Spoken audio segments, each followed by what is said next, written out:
Hi. Caught me at my favorite modeling job, drawing new airplanes. I like building and flying as much as the next modeler, but it's here at the drawing board that I really get my thrills in seeing what a new creation might look like in some detail. And the airplane we're drawing right here is the updated version of the Europa. I'm calling it the Europa Mark II, real original name. This airplane has become more or less our project airplane in Stunt Flyer video magazine. In volume 1, number 4, as you might recall, we built the wingtips, flat plate type wingtips for this design. And then we followed up in volume 3, issues number 1 and 2, in making the stabilizer and elevator assembly, the horns, and hinging the stabilizer and elevator for this airplane. So I figured it would be a natural progression to go ahead and completely design out this airplane the way I really wanted it to be, which is with a built-up wing this time as opposed to a foam wing, and the aforementioned flat plate stabilizer and elevator assembly. And I've always wanted to add a little bit more tail moment to the original Europa series, so I'm taking the opportunity to do that here. I've also shortened the nose just a bit, and that's because I'm going to be using a VF25 OS Max engine in this airplane. It's a rear exhaust 25. It's a high performance ducted fan type motor, which can be modified to run for stunt and on pipes. And that's exactly what I'm doing here. Is we're going to put that engine in here with a Billy Werwidge pipe and give that a try.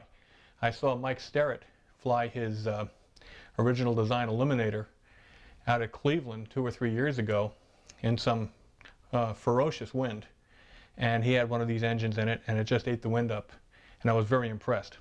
So at any rate, that's what we're drawing here. And the reason again that I'm doing the fuselage right now is because in this issue of Stunt Flyer Video Magazine we're going to cover fuselage construction. That includes how to laminate the plywood doublers to the sides, how to first how to cut out the sides obviously, and then how to construct the crutch in a fuselage fixture, and then how to attach blocks and carve them and hollow them. I know the latest rage is molded fuselage components, and I fully agree with that type of technology, but many people still use blocks and still like them, and there's still a viable way of doing an airplane, especially a small airplane like the Europa. In this case, these blocks are just about 1 inch thick. The thickest block is 1 inch thick. So we're going to go ahead and do that in this issue, and that's going to be a fairly long how-to segment. So sit back and enjoy this and see if you can't learn something new. Again, each modeler has his own particular way of doing things, and I think you'll find some of our techniques are maybe a little different than what you use, maybe better, maybe not, but I'm sure you'll find out a different way of doing 1 or 2 of the operations on a fuselage in this issue. But first, we're going to take a trip to Topeka, Kansas, and visit with Jim Lee and Lila Lee at their home there. And Jim, as you may know, is sort of an all-around stunt flyer. Jim flies old-time stunt, ignition and glow. He flies classic. He flies AMA stunt and has qualified at the Nationals. He's sort of an all-around modeler, and he likes to have fun. That's his prime reason for being in the hobby, is to have fun. But he sure proves that you can have fun and still be competitive at the same time. And it was a very enjoyable visit to Jim's. Jim showed us some techniques on how to wrap lines, how to serve the ends of your flying lines, a little different technique than I've ever seen before, and I think you'll find it pretty interesting. It was certainly entertaining, shall we say. At any rate, we have a long way to go, a couple of other surprises along the way, and again, this very long and very involved how-to segment. So go get some popcorn and a soda, sit back and enjoy.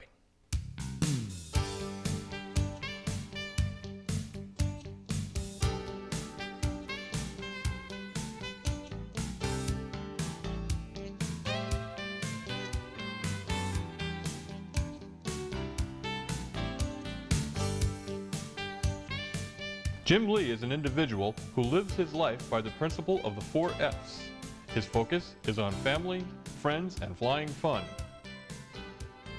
His two sons, Todd and Pete, have both flown competitively, and his wife Lila pitches in to record and tabulate scores at the Nats and VSC. With an affinity for the unusual and choice of model airplane designs, Jim routinely shows up at the field with subjects that are both unique and competitive. When this gold station wagon arrives at a contest, you can be sure of two things. It will be difficult to win any stunt event that day, and you will have a lot of fun because the Lees are there. We're visiting today with Jim Lee in his beautiful home in Topeka, Kansas, and outside it's snowing to beat the band. Yeah, several inches on the ground and more coming. And more coming. It's good to see you. Bob, I'm glad to have you here. Yeah, it's a pleasure. Jim and his family are well known in the stunt event. The Lees have been around the stunt event seemingly for, I don't know, since a while. A while, yeah. And I've been talking to Jim about his early days in flying and how he got started, and it's a pretty interesting story. I'm going to give Jim an opportunity here to tell us a bit about how he got started in model airplane flying and how he met his wife, Lila, who, as many of you know, is a recorder at the Nationals and FAIs and at the VSC out in Tucson. She's become a real part of the stunt family. Jim, tell us a little bit about your early days. It started with a baby bee in a blister pack from my mother for Christmas, and several years ago. We won't go into the number of years, Bob. I bought some magazines, looked at some of the pictures, built myself an airplane, put the engine on it, didn't fly. Built another one, and it flew. It's still hanging up in the shop there. It's a lot the worse for wear, but that's what I learned on. My mother hand-launched it for me out in the front yard. From there, I progressed to several other original things that I hacked out of pine and hard balsa and things like that. An old McCoy Stunt Supreme, yeah, with rings that immediately wore out, but that was the start of it. There were some times flying in the cow pasture right north of the house there with an old Magician and a couple other nasty things I built at the time, but that's where it started. Very much almost by myself. There were a few people in the area there that were familiar with model airplanes that gave me a hand, and I eventually found some other crazies in the area to hang around with. Formed a club, which we'll talk about down the line here. Later, yes. Yeah. Well, it's a very interesting story, like as I mentioned, how you met Lila. You want to touch on that a little? Okay. At the time I was going to college at Ottawa University in Ottawa, Kansas, flying my first Nobler, the red, white, and blue one. Used to fly on the athletic field, the football practice field, and my wife was in the stands watching, with some friends of hers, and watching this guy out here doing strange things with a model airplane. She didn't even know what it was at the time or who I was. Why people would do this. Yes, we hadn't met yet, but she saw me flying before we were introduced, and that was just before I had already started my first GB at that time, and she saw it pretty well go full circle from a new airplane to a well-worn to a broken one. But you've had a number of GBs too. Yes, I built another one after we moved to Topeka here, and that was number 2. I've still got bits and pieces of it. Actually, number 2 was built from the wreckage of some of the remains of number 1. The third one that I just finished a year ago, I don't think it has any of the parts of the originals. I thought about it, but there really wasn't anything salvageable. And that's the one that's sitting here behind us, which we'll show in detail later. You flew it at Tucson, I know, last year, and at the National. I'm very happy with the airplane. It flies very well. Yeah, surprisingly well. It had been almost 20 years since I'd flown the others, and they were somewhat underpowered until I put a Fox 59 in the second one, and then it was about right. Like you say, too much is okay, and excessive just right. Is just right. And that old Fox 59 was just right. How much does this airplane weigh? 52 ounces. That's pretty good for an airplane of its size. Silver Fox 40 in there, and that 40 is quite adequate. Do you find that the the mass of the airplane prevents it from whipping up in the wind? There's a lot of frontal area on the airplane, but the GB is a very clean design, both the full scale and the model. There's a lot of it there, but there aren't any big flat things out there to cause a lot of drag.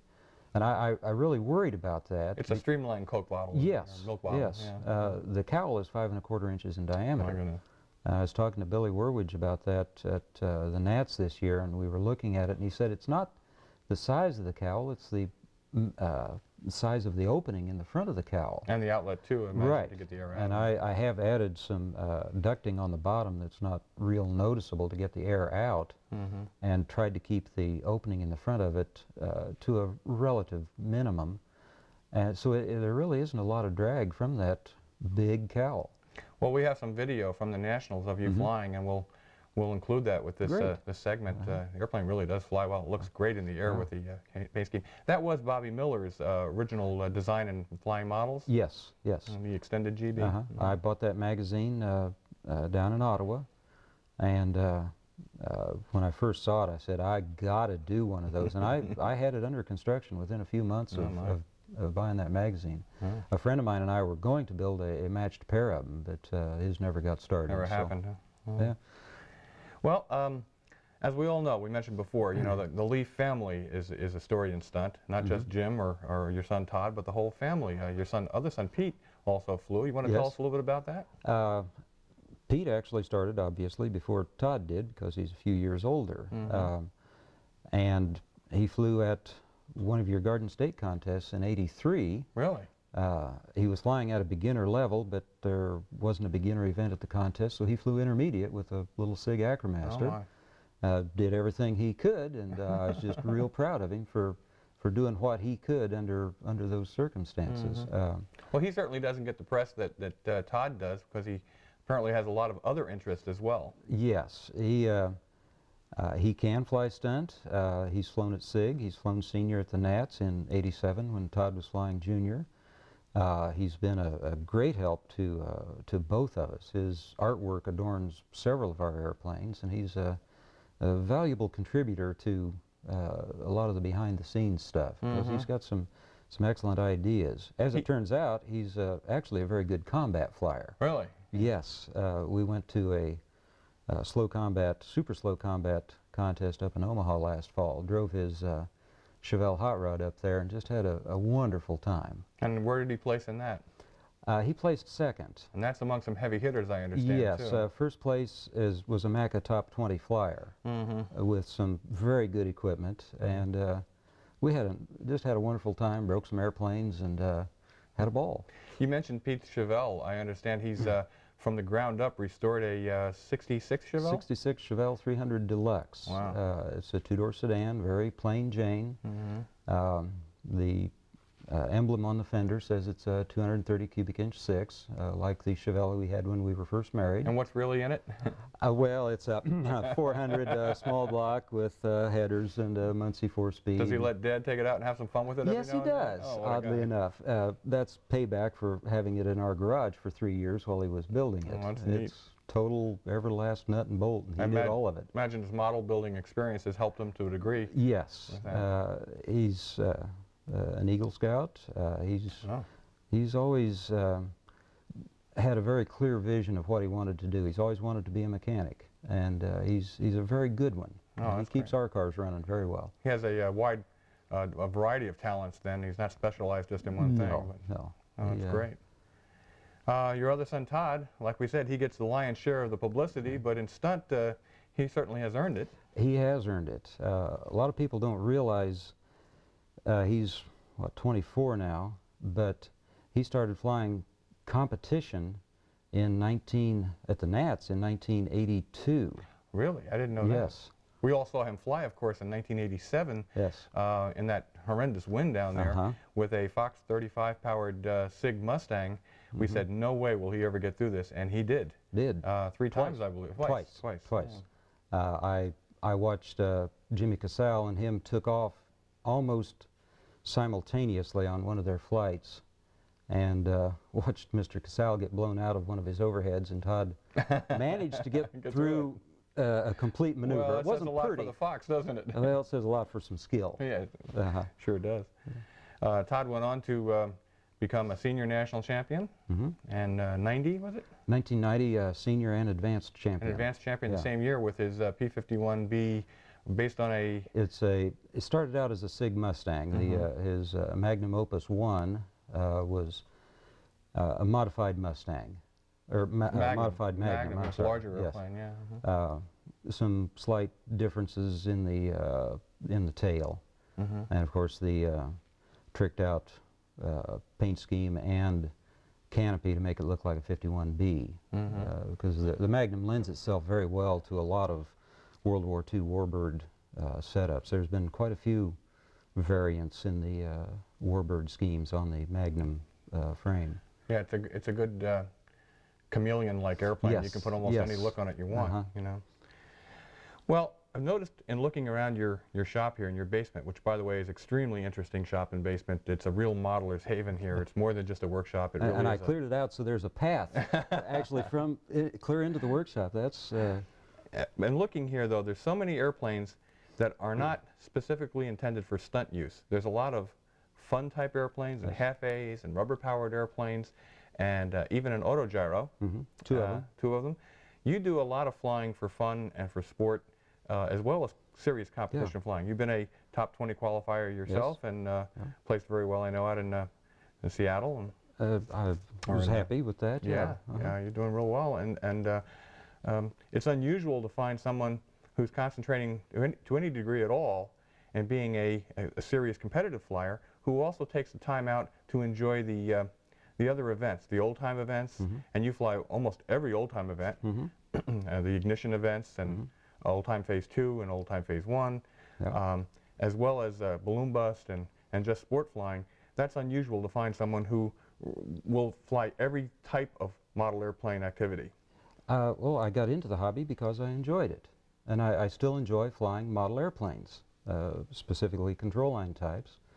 We did fly quite a bit of indoor free flight, Easy Bees and Profile and NoCal here a few years ago. Both Todd and I are still members of the local free flight club. I don't like to fly outdoor free flight because I'm a little Scotch. I don't like to lose airplanes. And I like to kind of have a line on them. It's a little windy out here, doesn't it? Yes, it does tend to blow. But I enjoy flying stunt. Most of the airplanes I fly will do some kind of a maneuver. It's amazing how well a profile carrier plane will loop. But well, you showed up at Tucson last year with an Aranca C3, yes, which will look for all the world like a competitive control line scale airplane. Yes, it is. And we all said, wow, this will be something to watch us even fly level. And before we knew it, you were doing the old-time pattern with it. As best I could with that airplane, yes. Yeah.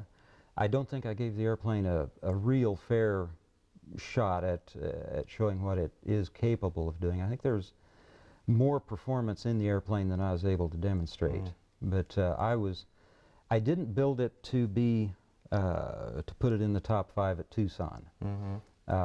And that never really is my aim in going out to Tucson. I try and find an airplane that nobody else has done, just because I want to be a little bit different. And if it happens to be a really odd one, like the Aranca, then my aim is to see how far I can push a design that may not be competitive, and just see how far it will go. And that's the challenge. That's the fun of it too. Yeah. I know you showed up with a Charlie Mackey designed Hummingbird with the optional thick wing. Yes. And you want to tell us something about that particular meeting with Charlie? Oh, that was a trip. I'd had the airplane out the year before that with a PAW diesel, which was it's a fine engine, but I just didn't have it set up right, and we didn't get along too well. The airplane was fine. I re-engined it with a OS-15FP, and which was working very nicely. I was having a little bit of trouble, which I finally traced to a bad glow plug, and I was off in the grass practicing, and got a couple, 3 good flights on it, and was really feeling pretty happy with the way it was working. And I was cleaning the airplane off, and this fella come up and was talking to me, had some very nice things to say about the airplane and the way it was flying. And I said, well, it's just a real nice design. I said, I'm just real happy with it. And the fellow says, oh, by the way, I'm Charlie Mackey. Wow. And you could have knocked me over with a feather. I was in seventh heaven. You know, that to me is a lot of the charm and the reason for going to Tucson. Well, you and Charlie are really kindred spirits in a way, because a lot of his designs were unusual airplanes. Yes. He tried a lot of different things which were off the beaten path Yes. for competition. Some worked and some didn't, but he certainly forged a lot of new frontiers there. Definitely not afraid to take a clean sheet of paper and start scratching. No on it. paradigms, as they say. Very true, very true. But his, the designs of his that worked were very good. Oh, absolutely. Yeah. There are not I've many been flying clinkers. his Lark, and Yes. I love it, and it's Yes. an excellent airplane. I've got my eye on another one of his designs that I'm keeping in the back of my There head. were a bunch of them. Yeah. A lot of them were published in Flying Models. He even designed a lot of combat airplanes. The Lark, not Lark, the Luck, I think he called it. It was a flapped combat airplane. Quite a designer. What has been obviously your sons have been a big thrill, but personally in your flying career, what has been your biggest thrill in flying? What are you most proud of? Oh, that's hard to say. There's been a lot of really nice moments. I'd probably say the special awards, the Keeper of the Flame Award at Tucson. I think that's one of the ones I'm more proud of. And the odd thing about that one is that Walt Mingus, who created the award, the cup for that, did that at VSC 3, and retroactively, let's see, D. Hill was on it for VSC 1, and I was on it for VSC 2, and found out about it at VSC 3. Wow. Now the odd thing about it is my Super Zilch, the second one, was new that year, and you had just written your article in Flying Models in your column about the Keeper of the Flame. And I said, well, that's a real nice thought. So the tail on my Zilch has got a torch with a flame, and it says Keeper of the Flame. At the time, I did not know that I was on the trophy for that. And I went there and I said, wow. And you're all prepared. Yeah. It really was a little bit That is strange. a nice sentiment, that trophy. It really does. Yes. It's more than a competition award. We often say that Tucson is a contest where you're allowed to try to win, but people frown on it. Yes, yes. And nobody really seems to care who wins those events, but we all are very, very much attuned to the fact that it's a contest about the spirit of this Very event. much so. And Very much. each of the people who have been inducted into the Keeper of the Flame fraternity, I feel, are people who truly emulate and truly live that spirit of Keeper of the very Flame. much so, yeah. And it's well deserved on both Dee's part and your part. Thank you. Thank you. Yeah. It's really hard to talk to you very long without getting back to Todd. That's true. And one of the things that Todd has displayed over his entire career is an appreciation to his family and to those around him for what he's achieved. All too often we see kids today who are spoiled or who feel that they deserve what they get without working for it sometimes too hard. Todd certainly does not fall into that category. No. Todd falls into the category of a person who's worked hard. It's obvious he's lived around people who have taught him the value of being a human, and he's displayed that. You should be very proud of him. We are. You should be of Pete too. Yeah. But again, we all get to see Todd on a more regular basis, and he's certainly one of the most well-mannered and young men I've ever met, and a credit to this event. And I'm hopeful that we can get more people like him into it. Yes, yes. There are several younger people, I think more now than there have been in the last few years, getting into flying competition stunt, and I'm real happy to see that. It seems that most of them are sons of existing flyers. We aren't seeing a lot of new you know, really new young people coming into the event, which is a shame. It's unfortunate. The beginner event has brought a lot of new people into the event, but actually most of them are older. You know, I keep hoping that that will change. We're getting new blood, but we need to get more younger people in it. into it. Well, we're going to show now some of your shop. Okay. Walk around here and show some of the trophies. You certainly have collected an impressive pile of hardware here, you and Todd together. Well, Jim, it looks that besides being a model airplane builder and flyer, you're also an engine collector here. I use the word accumulator rather than collector, but I've got some engines.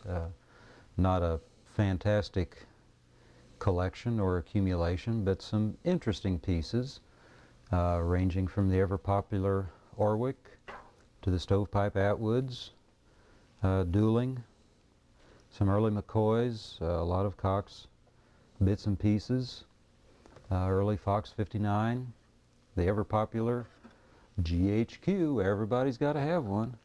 That one, this one here has been run once, therefore it's wore out. You know, amazing how 30 seconds of running time on a GHQ will just turn it from brand new to completely gone.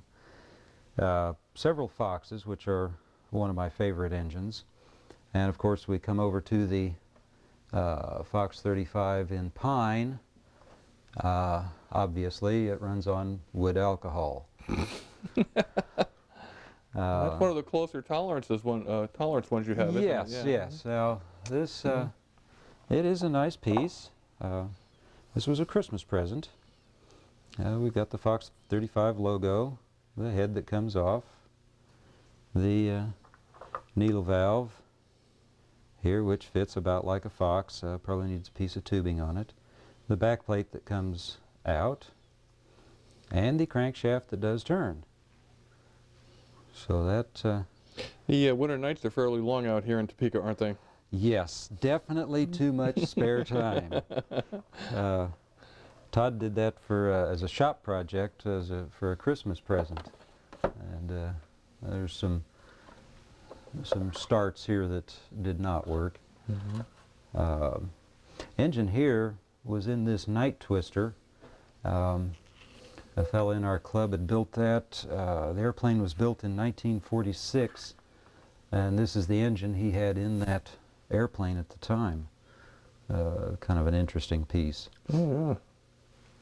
This old greenhead here was given to me by a flyer in Oskaloosa when I first started flying control line. He was an RC flyer, never did fly control line. He had won that at a contest, and after watching me struggle with that poor old McCoy Super Stunt, he said, "Here, kid, why don't you use a real engine?" And I wore that engine out. It is completely gone, but I've kept it. It has some memories there. I did a lot of flying with that engine. Further on down this wall, we see some more of the trophy collection that you and Todd have amassed. Yeah. A lot of national trophies there.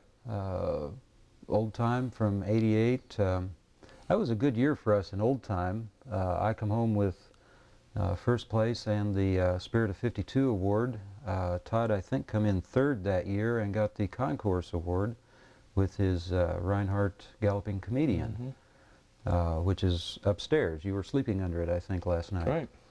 Right. Let's see, half A at the Nats Old Time from last year. This is my first, or third Nobler here. Modified Nobler, as all of them are. Tricycle landing gear? Trike gear, added a little bit of room here in the nose, stretched the stabilizer span a little bit. Always liked that airplane. It's a real good flying airplane. Won my first stunt contest with that one in '75, I think. Enya 35, highly underrated stunt engine. Most of the engines are underrated. They're excellent motors, yeah.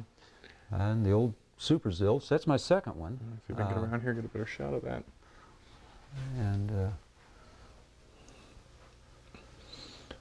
That's your second Slipper Zilch? Yes. The first one was one I flew in '88 at the Nats with an Anderson Spitfire. Oh yeah, and there's the keeper of the flame with the tail of this one. Look at that. OK Super 60 in this one, which is about half a ton lighter than the Andy. Of course, the OK is no lightweight itself, but it's been a good old bird. It's showing a little bit of wear, but it's been fun. You have another old-time stunner over here, which is off the beaten path. Yes, the Stunt King, Brian Hewitt's Gold Cup winner from 1949, a British design, published in one of the British magazines that's no longer around.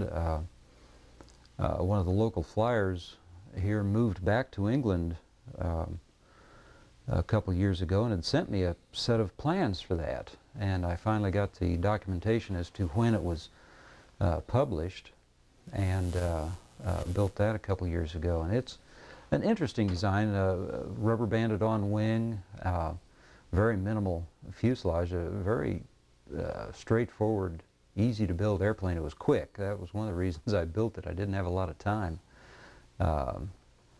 Fox Stunt 25 in it, and it's a cutie. It goes like a rocket. And it's also legal for Phase 2. Yes, yes. That popsicle stick on the back there is original, and puts it into the Phase 2 category. Let's turn around here a little bit in the shop, and we can see over here the airplane we've been talking about quite a bit is your third GB. The number 3 GB. It's, I think, the best of the bunch. Big fat cowl. The big pontoons on the bottom here, very scale-like. Come on the bottom. The thing I'm really happy with is that the needle valve and the muffler don't stick out of the airplane.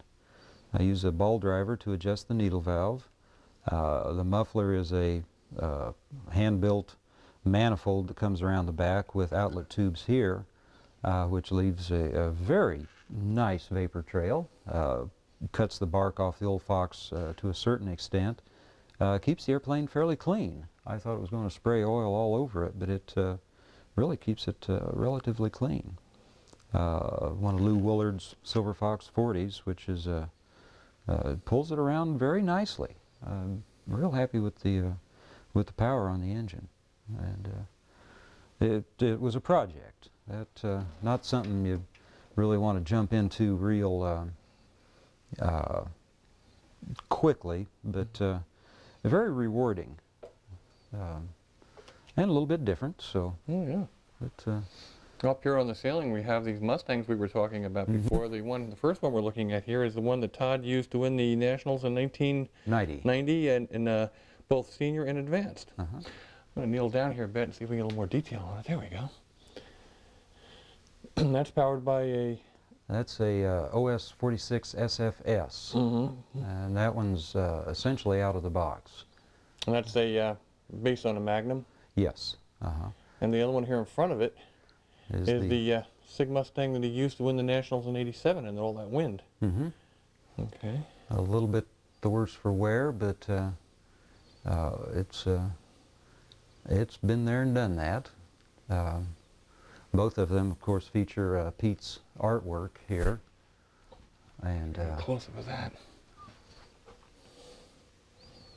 We're upside down, but we'll get the idea. I don't know if you can see it. Magnum Opus. Yeah. And the number 2 Magnum Opus 2, is shoot out at the OK Corral, because that was built for Lubbock. And it is there's a signature on that piece of artwork there too. And Pete did that. Yeah.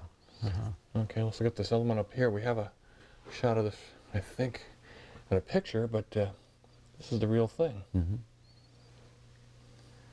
And those are both still as flown with the original engines, prop, and everything. They could put fuel in them and go flying right now. This is very apropos for most of our shops. Hole for the strange. Members only. Members only. Well, we qualify. Let's walk in. Yes, well, come on in. Let me just Get over here and pan around this shop. This is a really neat shop. Well, I'll use I wouldn't that say word neat. neat advisedly there, Bob.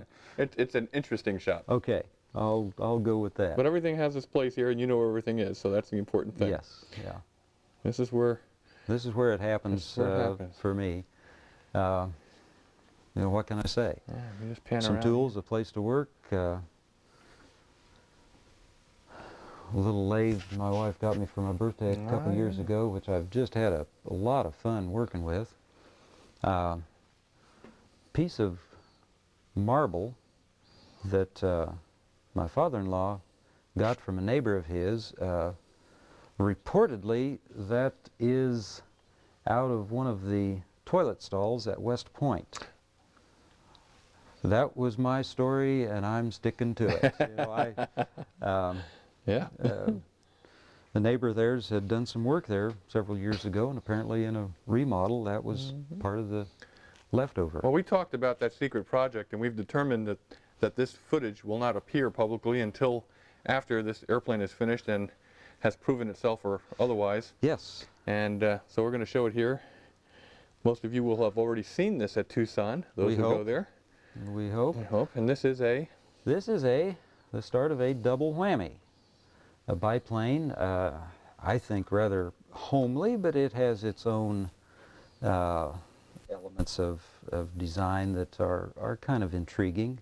Negative stagger, upright Fox 35, really kind of ugly, but then it's interesting. And you have the wings done for it over there. The wings are completed and ready to go on. This is a reverse stagger airplane, right? Right. And the top wing sits about like that. One of the things I had to worry about, the cowl is about 6 inches tall. The top of the engine is way down inside the cowl. A standard glow driver won't reach the engine. However, with a fitting in the cockpit, we'll plug the glow driver in the cockpit so that the pilot can hold it and light the glow plug without any unnecessary protuberances and things. The original actually showed the wiring the glow plug to one of the landing gear legs and then clipping on the exhaust stack with alligator clips. So the original designer also had worked through a similar problem. Several years ago I published a device called a line wrapper in Stunt News. Basically it's a modified clothespin with a line reel on it for the copper wire. Fairly simple. Originally I devised this so that I could hold a reel of copper wire without it going everywhere, but it's turned into a rather handy device. So we're going to wrap a set of lines here right in front of your very eyes. This set of 18 thousandths lines has been, one end has already been done. I've measured it and marked the line by wrapping it around a steel rod to mark it for length at 57.1. These will be for combat. Taking the eyelet, putting it right in there where that goes. We've got the loose end out here.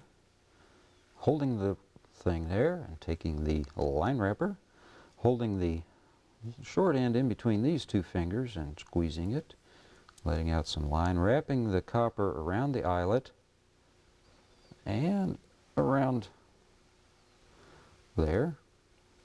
Well, it worked the first time.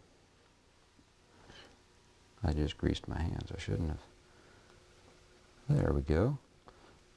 We get that wrapped around there and then turn it a couple times to get the line started. Yeah. Yeah, we can pull this loop up a little bit tighter. Put a few turns on there. Now here's where it starts to get interesting. Pull this down tight. Are we ready to wrap?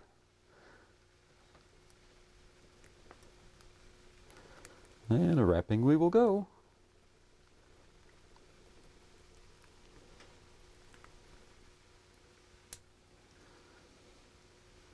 And wrapped just like the book says. Wind that back over that away.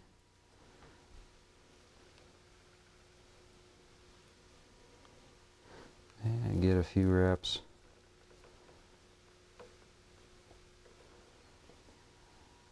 started there. Pull that up tight again. And start winding copper wire over that. I know you can edit that out, Bob. And then we cut off the excess. That's what the floor is for. And get this started again here.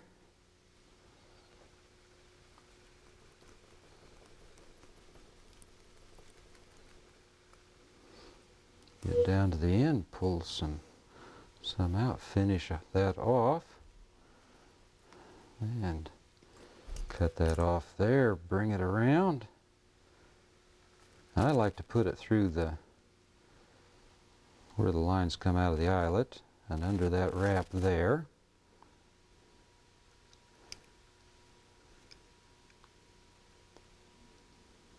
Pull that tight, make sure it's all up snug and everything. Just kind of wiggle it a little bit. It clips off under there nice and clean. I've never had one of those come loose. It's tight, neat, took about 2 minutes to do, and is still flexible so that the line doesn't fray inside there. If it does start to, you can see it here, and in that case then pull the line apart and repair it. Cut it back a few inches and redo the end. But that is quick and easy.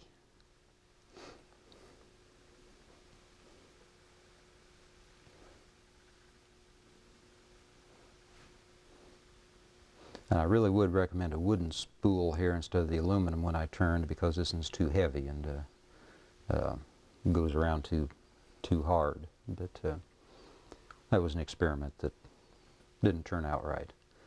But anyway, there we've got a line end. That's the fastest I've ever seen a line wrapped, and it's neat. Yeah, check it out. Oh, it's beautiful.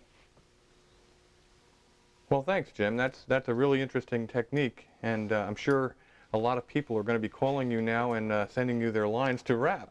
Call Bob and Mary. It's in the Stunt News Biblio somewhere. So. Okay. Yeah. Well, again, we want to thank you very much for having us here in your home. You're welcome. I just enjoyed having you here, Bob.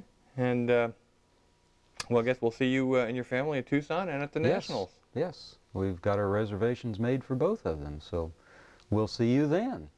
In the meantime, happy flying, blue skies, and light winds.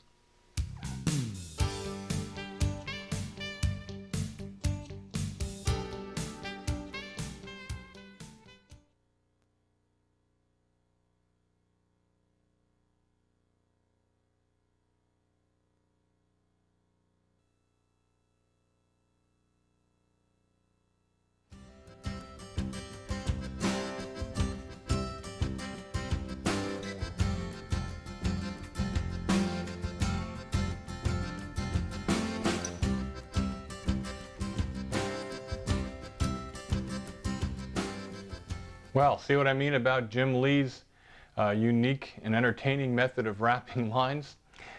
Seems to work really well, though. He showed me several sets that he'd been using for a while, and they looked like they were holding up fine. It's different than any other technique I've ever seen before, and I'd like to thank Jim for showing it to us. I'd also like to thank Jim and Lila for their hospitality during my 2-day stay. They're two of my favorite people in the stunt world, mainly because they have fun. Jim's a very competitive flyer, but he also is able to maintain a very good perspective on the hobby and enjoy himself whether he wins or loses. But he sure tries to win. In this issue, as promised, our how-to is going to be about building a fuselage. The fuselage we're going to be building is for a redesigned version of my son's Europa design. Now, I've always liked the way the Europa flew. It's based on my old Genesis 35 wing, and I like it in turbulent fields. I really like small airplanes and the way they handle turbulence. And our local field, which is only a quarter mile from here, is very turbulent. A lot of trees surrounding it, and the airplanes bounce around quite a bit. So I decided to build myself a small airplane and somewhat updated version of the Europa with a built-up wing and a built-up tail. Now, in the last few issues, we've been working on segments of that Europa as our project airplane. We built the wingtip for the wing in Volume 1, Number 4, and in Volume 2, Number 1, we built the stab and elevator assembly, and in the last issue, we showed how to make control horns and how to install control horns and how to hinge that stab and elevator that we made. So it looks like that Europa has become our project airplane. So this month we're going, or this issue, we're going to build a fuselage for that Europa. So I want to discuss a little bit about fuselage construction in general, and then talk about the Europa in specific. Now, what you see here before me is a fuselage crutch that a fixture that my father, James A. Hunt, designed and built for me. Now, I've been building in a fixture very similar to this for several years. Matter of fact, he built a much more rudimentary version of this for me back in the early 70s, and I built all of my fuselages throughout the 70s and early 80s in that fixture. And now, because of so many modelers seeing it and wanting one like it, he's decided to produce that fixture commercially, and I was able to get myself one of the new ones, so I have a prettier version of it now. This fixture is available, like I said, from Control Specialties Corporation. My dad's making them, and you can get in touch with him, and his address and phone number will be listed at the end of this segment. This fixture is produced from 3/4 inch thick, double-faced internal grade plywood, very high-grade plywood. And onto the bottom of this fixture is bolted 3 pieces of 2x1 channel stock, cast iron channel stock, which has been straightened in a 2-ton press. And this keeps this fixture extremely straight and warp resistant. Coupled with that is the fact that the plywood has been sealed with 2 or 3 coats of clear urethane varnish to prevent moisture from seeping in. And that adds up to a fixture that will not warp or twist or bend and should maintain its accuracy for many, many years to come. And indeed, the first fixture we had didn't have all these improvements. It didn't have the urethane coating, and it did start to delaminate because of moisture and so forth.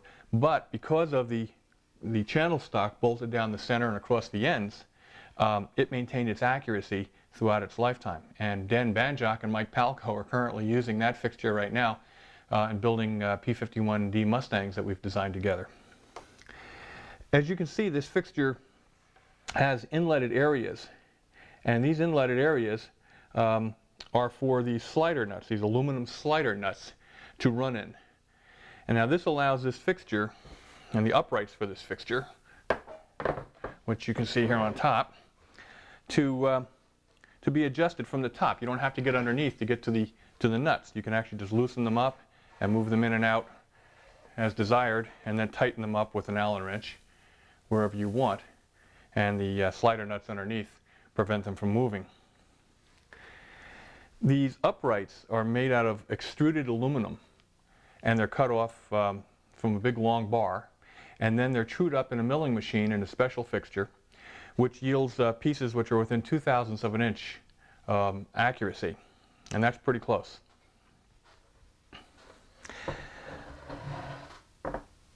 I've always believed, up until just recently, that fuselages needed to have some sort of a diagonal stiffener, whether it be across the top in a lattice work, or in the case of this fuselage here, as you can see, this has diagonal formers put in here to give some stiffness to the fuselage. And the reason I've been doing that all these years is because Some years back I had a model which I built an extremely thin fuselage for, and the rear end was very thin. It was only about 3/4 of an inch wide. And it did not have these Warren Truss members in there. And it was fine in calm conditions. But whenever the wind blew really hard, that airplane would twist. The fuselage would twist, and the airplane would roll and do some really strange maneuvers. And because of that, the airplane was never really usable, you could never rely on that airplane in heavy wind conditions. And it was a shame, because it was a good airplane in every other respect. So at that point in time, I started putting in these diagonal formers to maintain the stiffness of the fuselage. Well, just recently, there's been some new technology and new materials have become available, which may preclude us having to do this sort of thing in the future. In fact, in my last airplane I built, the Charles Mackey's Lark, I did not put these Warren Truss stiffeners in. And what I did instead was I covered the outside of the fuselage, once it was constructed, with the 2/10 ounce carbon veil, which is available from Aerospace Composites. Now, this 2/10 ounce carbon veil, or mat, looks for all the world like transparent black silkspan, 00 silkspan, and it's actually lighter than 00 silkspan. And it can be applied using dope just like silkspan would be applied, except you don't wet the carbon. And I found that it imparts so much stiffness and so much strength that the fuselage is virtually untwistable. You can't twist it even by hand. You'd break the fuselage before you actually got a little twist. You put so much pressure on it that it would just shatter. And believe me, that's way beyond the amount of pressure we're going to need, or the amount of strength we'll need for the fuselage for flying. So now I believe we can go back to the old way of doing things, which is to put just cross-grained vertical balsa formers at the former stations. And we can even then reduce the amount of wood, the wood sizes for the fuselage side and for the formers, because of the incredible amount of strength imparted by this carbon veil. And that's what I've done. I've taken to constructing my larger size airplanes for 51s and 61s out of 3 32nd inch balsa sides and 1/16 inch balsa cross-grained formers. And my smaller airplanes, I've been experimenting with 5/64 sides, and it seems to be working very well. In fact, I believe that if we could get down to even using 16th balsa sides and keep everything oriented properly and keep it accurate until we get the carbon fiber applied, it would be fine. But the problem is trying to keep structures that lightweight and that flimsy accurate until you get the carbon on. But at any rate, the 5/64 thick wood does work, and you can have that custom cut, for instance, by Lone Star Models. Riley Wooten will cut that for you. If you order a whole block cut up to that size, you can get enough fuselage sides for several models. If you look at the front of this fuselage, you may be able to see, and we'll show it as a close-up too probably here, that the fuselage is curved in the front. It's actually been molded to conform down to the spinner size. And the reason I do this is twofold. And by the way, this is a Richie Tower idea. Rich Tower came up with this idea back in '87 of curving the outsides of the front of the motor mounts, the 1/2 inch by 3/8 inch maple motor mounts, and then molding the fuselage sides to fit that curve. And in addition, we mold the taper in from F3 back to the tail post. You know that generally fuselages are constant chord from the firewall back to about F3, halfway back the wing, and then they taper back towards the tail post, or towards the former, which is right in front of the stabilizer.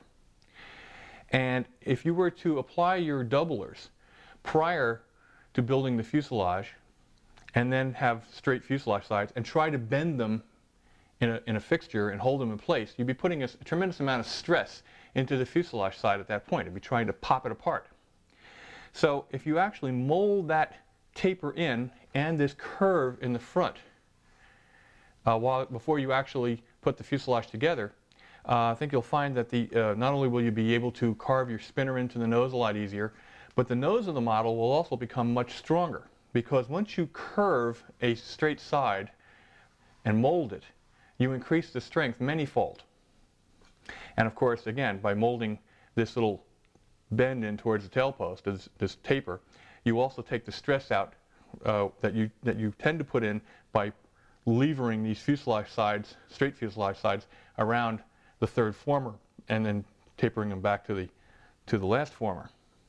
And we'll get into that more as we actually get into construction. But this nose now becomes extremely strong, easier to shape into a spinner, and we're going to show a method of how to mold these fuselage sides in this manner. And it requires some foam cutting.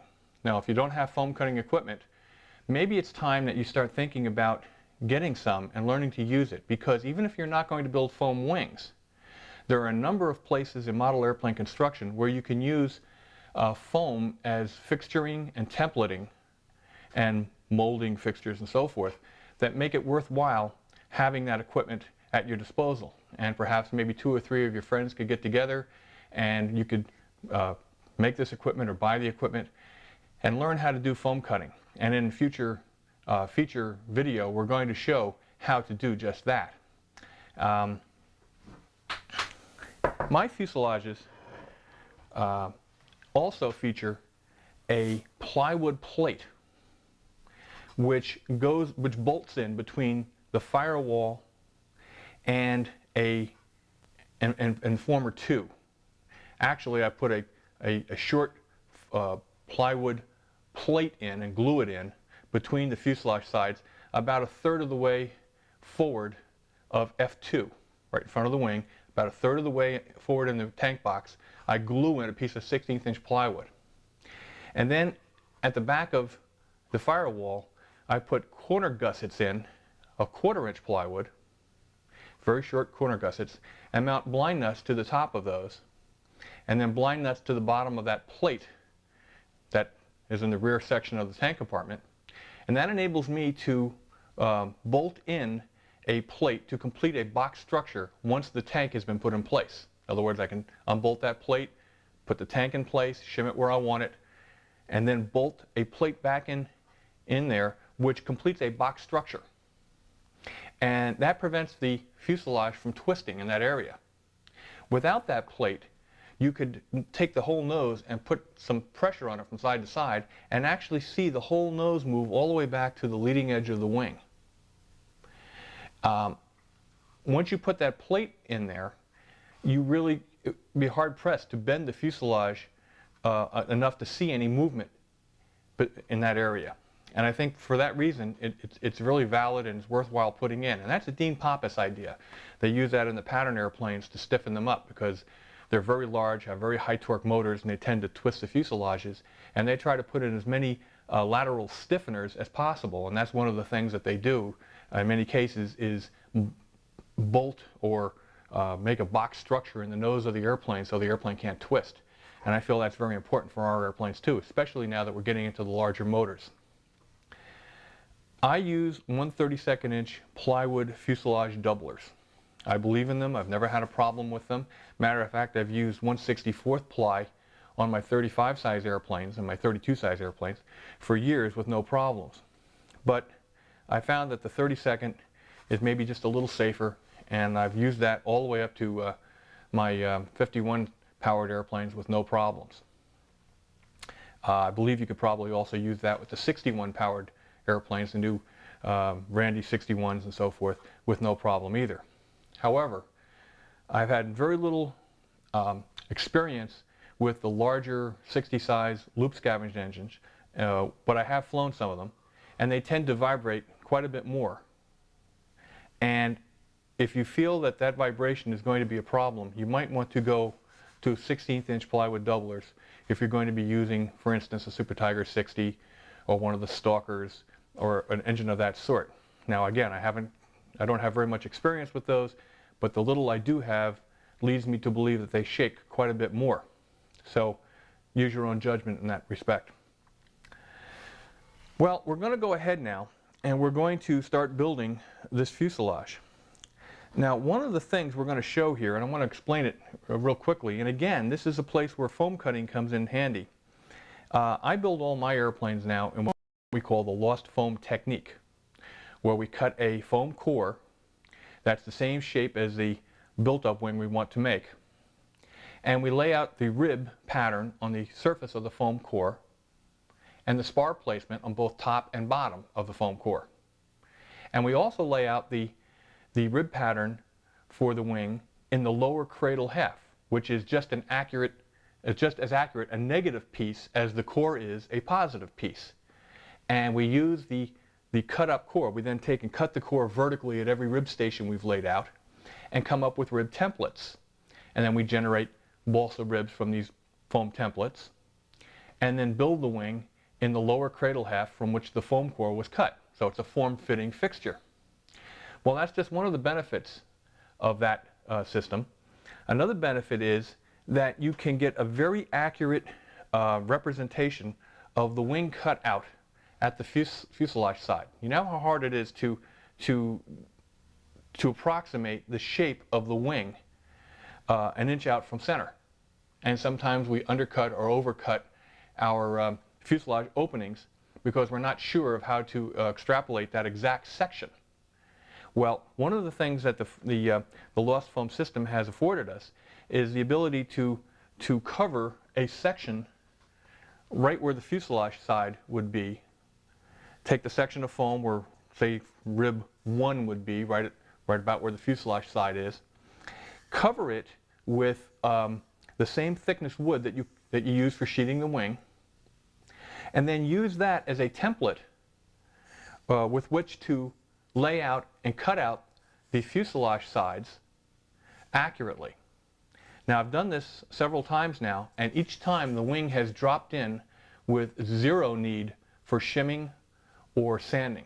The wing has dropped in perfectly, and the fit has just been beyond belief.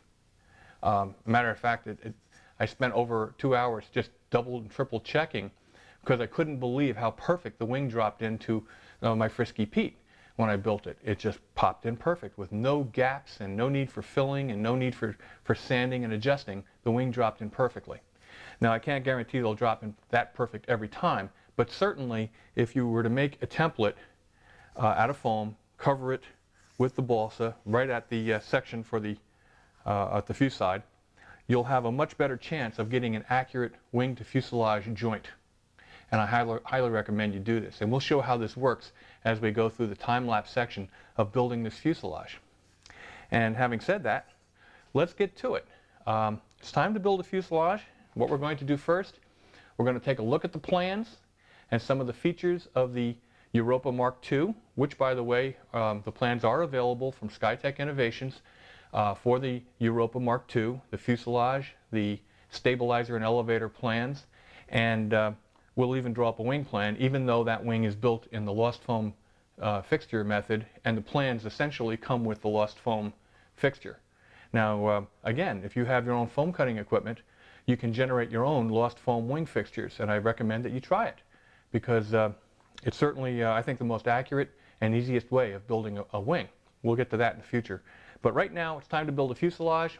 Let's take a look at the plans and lay out the fuselage sides, and we're going to show you how to actually mold the doublers onto the fuselage sides.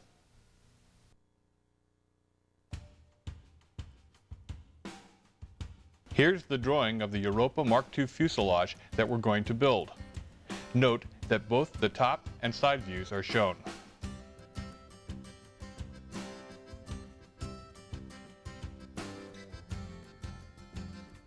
The fuselage sides are cut from 3/32 inch thick A-grain balsa, and the doublers are cut from 1/32 inch thick plywood. The firewall, or F1, is cut from 1/8 inch thick plywood. Note the cutout in F1 for the tune pipe header. These cutouts in F1 will accept ply or spruce tank box corner braces, which will be installed later. A 1/32 ply plate will bolt to these braces and complete a torque box. The 1/2 by 3/8 inch maple motor mounts will be relieved 1/8 inch to allow for tank adjustment. The engine will sit on 1/8 inch metal pads, which will in turn bolt to the mounts. I prefer to mold the fuse sides and doublers to conform to the spinner shape. A 3/8 inch sheet balsa filler piece will be installed between the mounts in the tank compartment area. Former F2 will be made from 1/8 inch thick balsa, as will formers F3 and F4. Formers F5 through F8 can be made from 1/16 or 3/32 inch thick balsa. Join the two balsa sheets that will become the fuselage sides. Tape them together as shown in this sequence.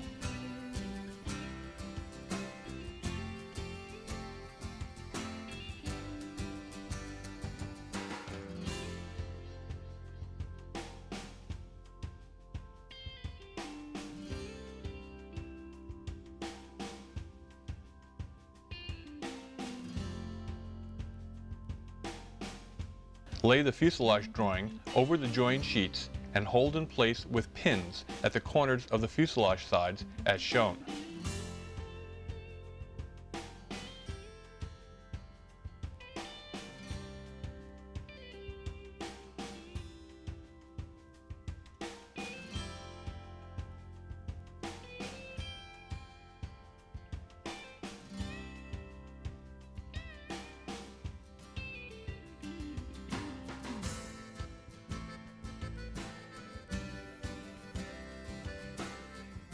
Now, carefully use pin punches through the plan along the fuselage outlines as shown here.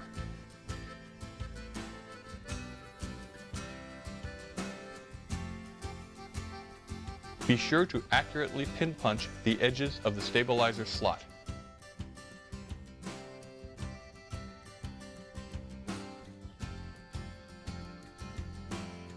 Also accurately pin punch around the leading and trailing edges of the wing cutout.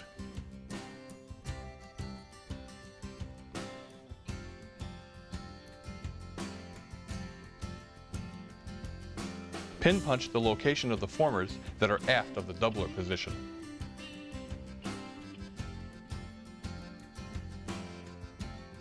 Now, remove the corner hold-down pins, remove the plan, and begin connecting the pin punches at the fuselage perimeter using a straight edge and fine point pen as shown in this sequence.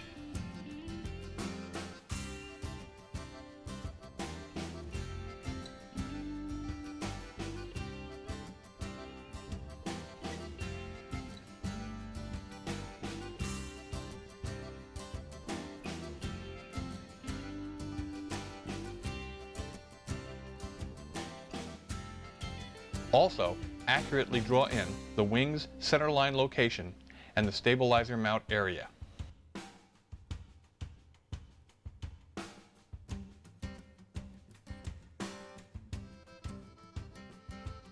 Here's that fuselage wing opening template I told you about.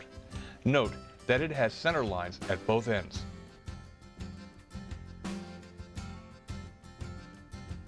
Align this template on the wing center line and against the leading edge pin punches and draw in the wing cutout area.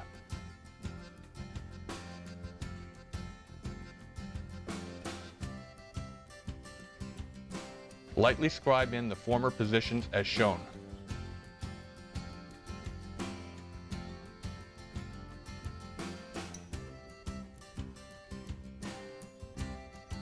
Using a sharp number 11 blade knife, begin cutting out the fuselage.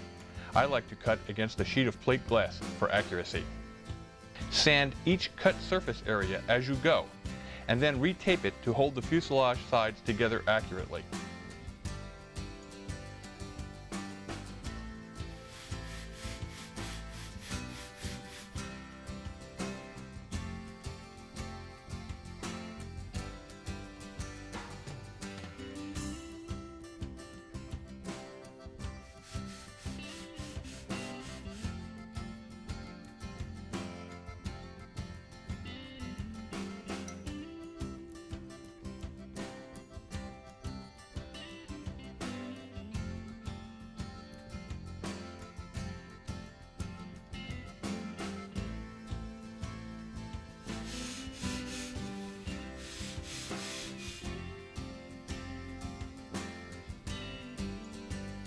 Cut out the rear edge and bottom of the stabilizer slot with the knife, and then use a scroll saw to accurately cut out the leading edge radius.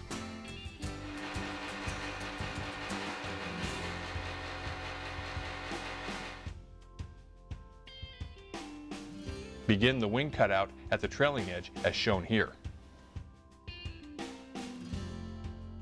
Cut a saw access notch in the wing cutout area. Using the scroll saw, very accurately cut out the outlined wing area in the fuselage sides.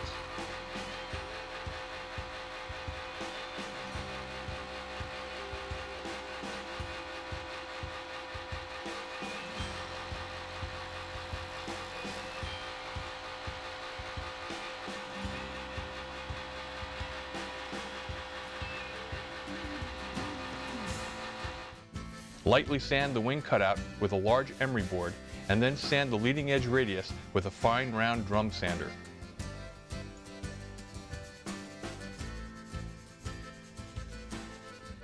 Use the wing opening template to check for fit.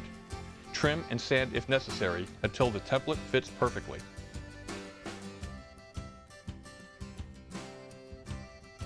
Now, untape the fuselage sides and lay them top to top on the bench and retape them as shown.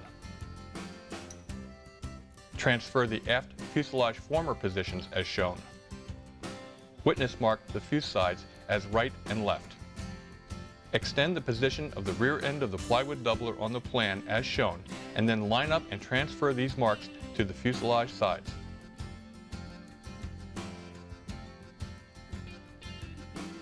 Lay a fuselage side, outside face down, onto a piece of 1/32 inch plywood and trace the outline, leaving an additional 1/16 inch extra all the way around. Repeat this process for the opposite fuse side. Label the doublers for right and left sides. The 1/32 inch plywood doublers can be cut out with a fresh number 11 blade knife.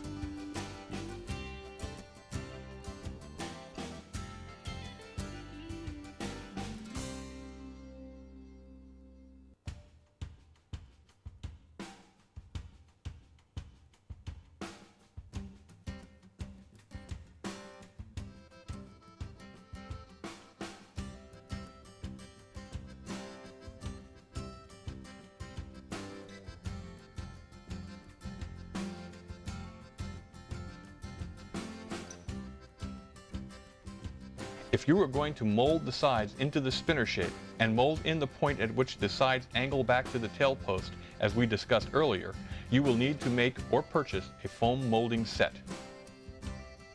The first step in fabricating your own foam mold is to lay out and cut a balsa copy of the needed templates. This balsa pre-template is laid out in the same manner as we did the fuselage sides. Pin punch the curve of the nose area and the point at which the fuselage begins to taper at F3. Also mark a point 2 inches from the center line of the fuselage at both ends of the pre-template. Now draw in this line as shown on the plan. Transfer the position of this line into the balsa with pin punches. Remove the plan and connect the dots as shown.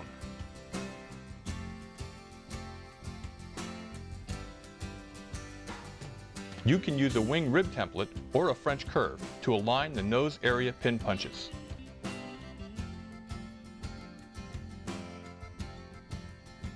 Now cut out the pre-template with a sharp number 11 blade.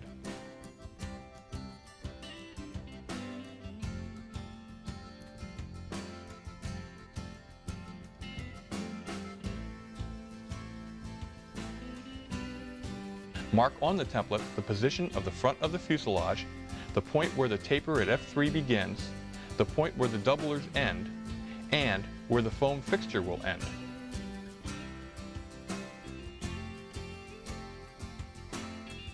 Tape this pre-template to a piece of 1/32 inch plywood and trace it accurately. Transfer all construction marks to the template.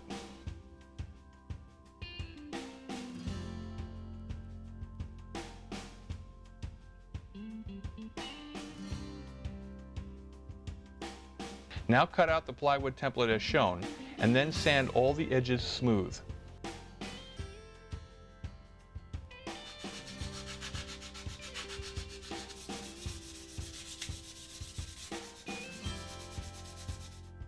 Make a second mirror image template as shown.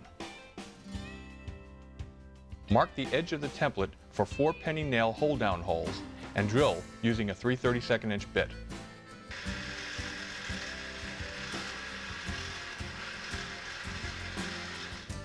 Lay out the top view shape of the foam mold fixture on a piece of 4-inch thick, 2-pound density foam. I like to make these fixtures 8 inches wide.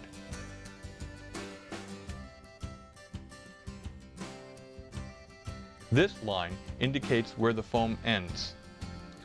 This is the wire runoff area, and this line represents the front of the fuselage. Use the template to lay out the length of the foam blank. Now blank out the foam block as shown with a hot wire.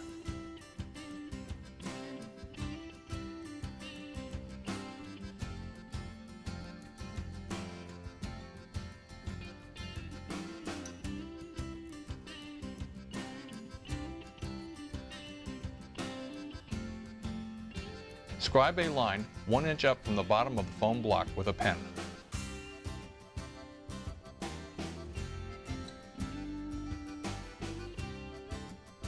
Wax the edge of the template with a candle.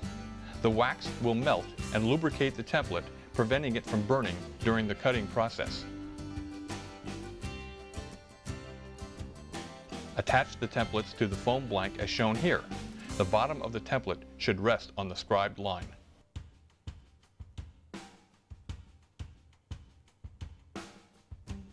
Position this line at the foam's front edge. Pin the templates to the foam with the 4 penny nails.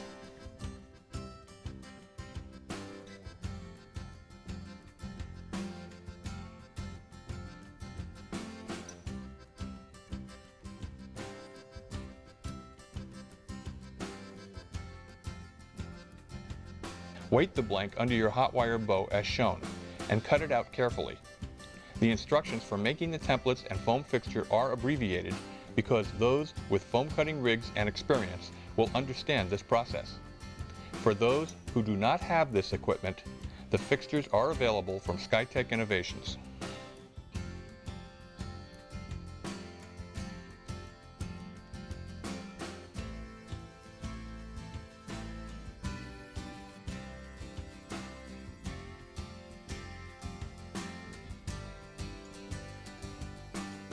Mark the position of the front of the fuselage, the point where F3 is located, and the point where the doubler will end on the surface of the fixture.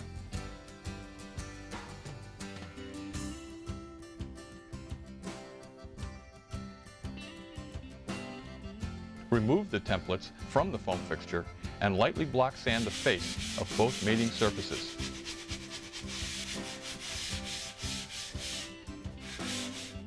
Connect the pen marks as shown.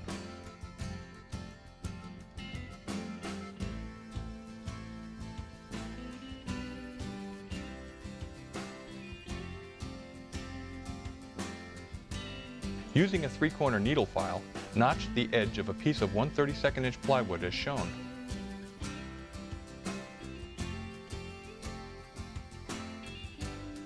Mix a moderate amount of quality 30-minute epoxy and ladle some onto the surface of one of the doublers. Be sure to apply it to the side that will contact the corresponding balsa side.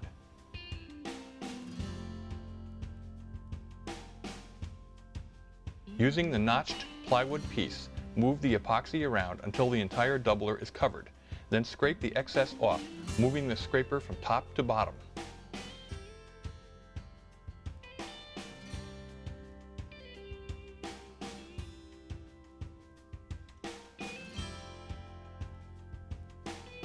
Put a piece of wax paper on the fixture and then position the fuselage side as shown.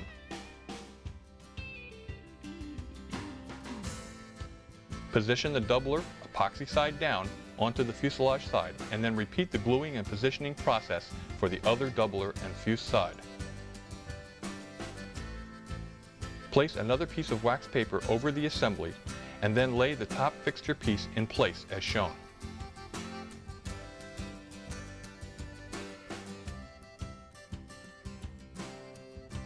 Weight the assembly heavily on your bench and let it cure thoroughly.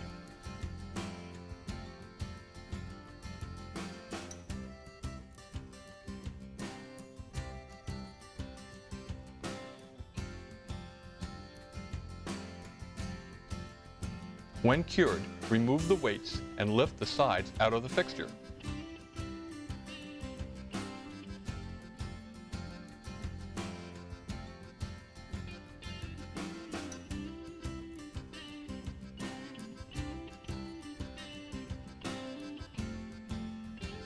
Note the molded shape at the nose. Now trim and sand the doublers flush with the fuselage sides. Be very careful when sanding to keep the edges square.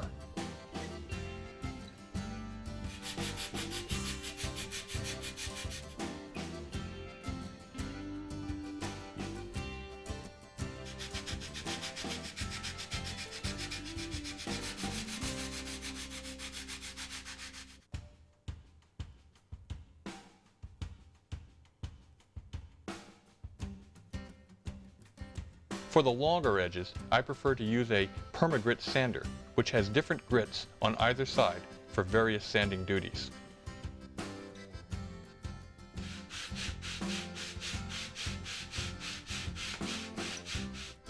Here's a trimmed and untrimmed fuselage side. Drill a scroll saw blade access hole in the wing area of the doubler, and then feed the saw blade through. Taking care not to saw into the balsa side, remove the doubler in the wing hole area.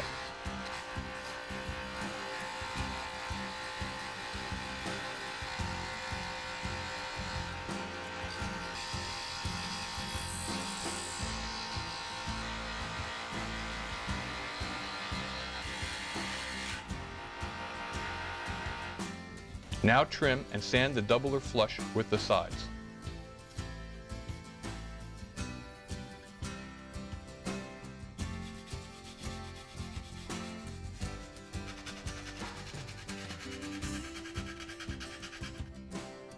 Check the fit with the wing hole template and trim and sand as required to achieve a perfect fit. Do this for both fuselage sides and accept nothing less than perfection in fit.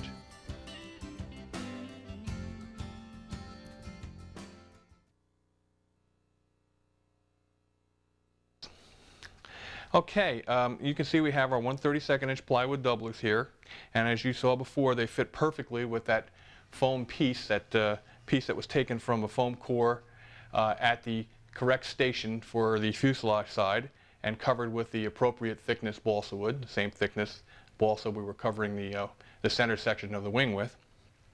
And that fits perfectly. Now later on, when we drop that wing in here, assuming we build this fuselage from this point forward accurately, there'll be no shimming or cutting or trimming required. The wing will drop in absolutely perfect.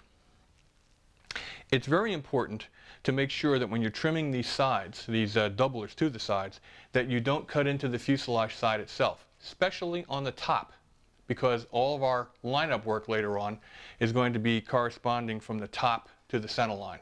We're going to actually invert the fuselage, drop the wing in from the bottom, so everything will be measured from the top of the fuselage side. So that has to be absolutely perfect. And you should make sure when you're sanding these sides with the perma-grit sander that you don't angle one way or the other. These have to be perfectly perpendicular to the doubler on the side. Otherwise the motor mounts won't line up correctly and you'll torsion the motor when you torque it down, and twisted motors don't run very well. Okay, the next step here is to make our motor mounts. And we're making our motor mounts this time from 1/2 by 3/8 maple, and we're going to of course make cut the section in the nose that corresponds to the curved section we molded into the fuselage side, so they'll fit up against that perfectly.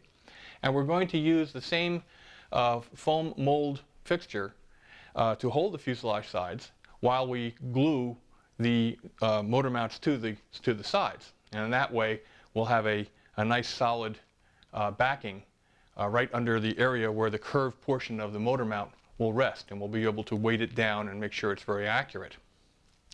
We're also going to relieve these motor mounts, as we mentioned at the opening, so that we have some room for tank height adjustment. And because this is going to be a fairly small motored airplane and a very low vibration type motor, in this case it's going to be a OS-25 VF, and we'll talk about that a little bit later, which runs very, very smoothly, by the way. I feel it's safe now to taper the motor mounts from the rear of the firewall back to F2, and I'm going to taper them from 3/8 of an inch wide down to 1/8 of an inch wide. It's really safe to do that. And we're also going to put vertical saw slits on the side of the motor mount that fits up against the fuselage side. And these saw slits will be made with the Dremel scroll saw. And I'm only going to make those slits about a 1/64 of an inch deep, 1/32 of an inch at the most. And the reason for that is it gives more gluing surface. The epoxy will be able to flow up into those little notches and give more grip area. And it really doesn't add that much weight, but it adds a tremendous amount of strength, and I highly recommend you do this on every airplane. Again, if this were a larger airplane for a Schnurl 51 or 61 or a loop scavenged 61, such as a Tiger or a Stalker, I would not recommend trimming the mounts or tapering the mounts.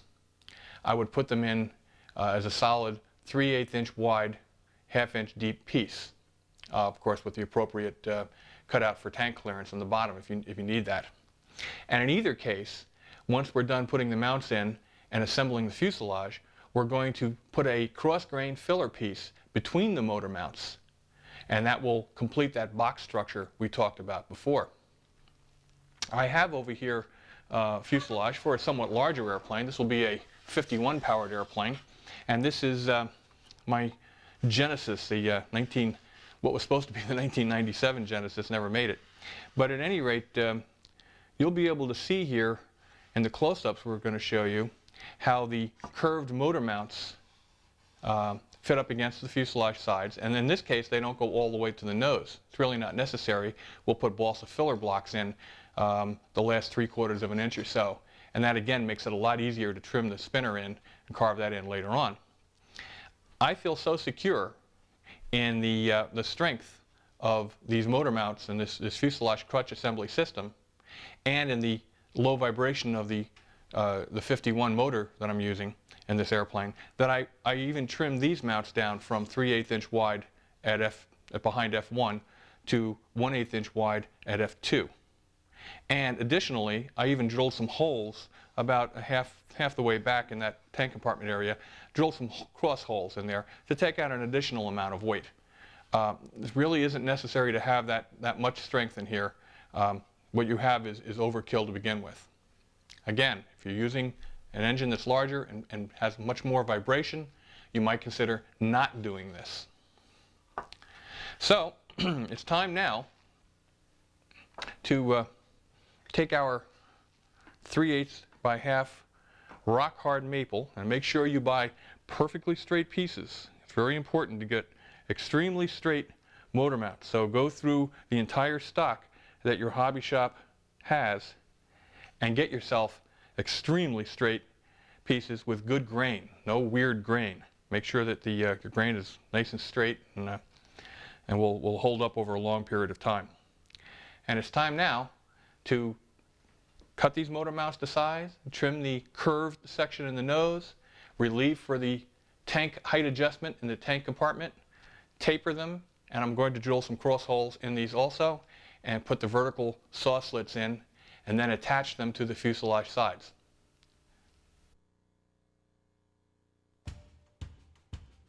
Transfer the position of F1 through F4 from the plans onto the plywood doublers as shown in this sequence.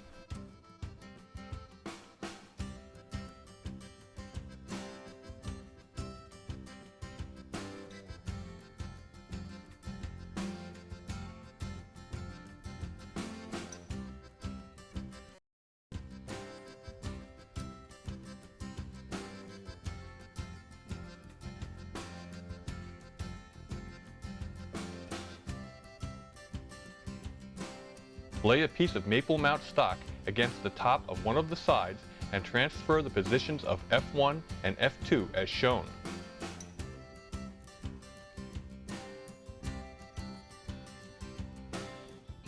Mark the mount to correspond to the side it was laid out for.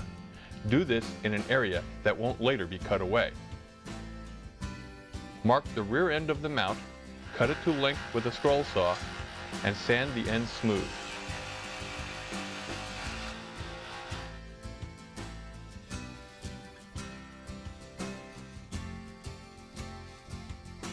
Using the fuselage mold fixture template as a guide, mark the curve at the front of the mount as shown here.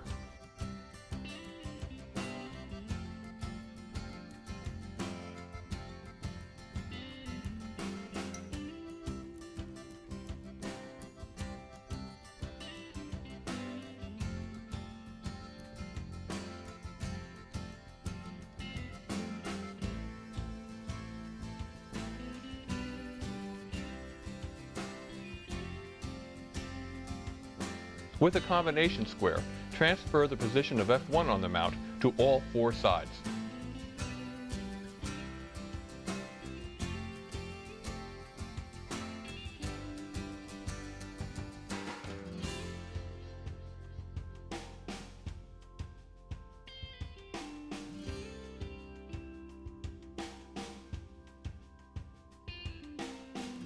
Now mark the taper from full width at F1 to 1/8 inch wide at F2 as shown here.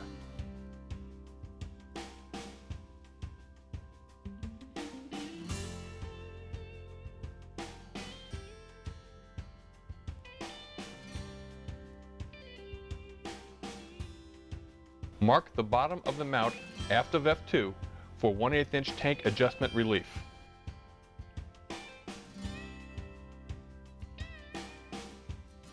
Use a circle template to scribe a radius where the mount goes from 1/2 inch thick to 3/8 inch thick. If you were to cut this out square, you might leave a stress point in the mount.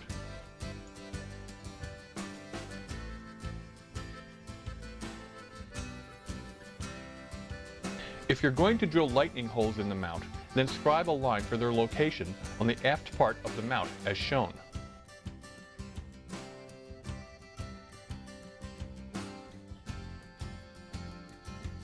Now mark the position of the hole centers on the mount.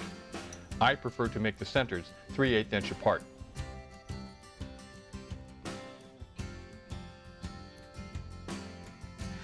I use an 11/64 drill for the holes.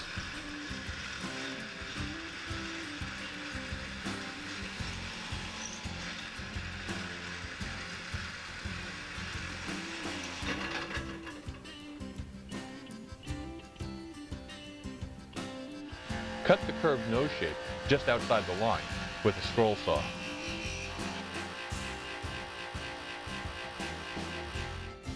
Finish sand the curve with a disc sander.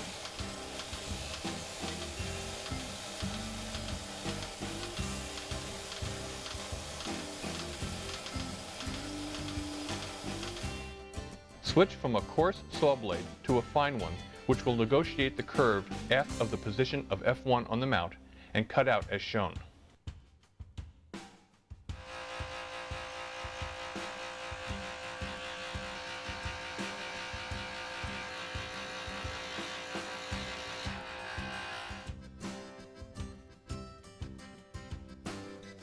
Sand the cut edge smooth with a belt sander. Using gap-filling CA, accurately tack glue the piece you just cut out back onto the mount as shown.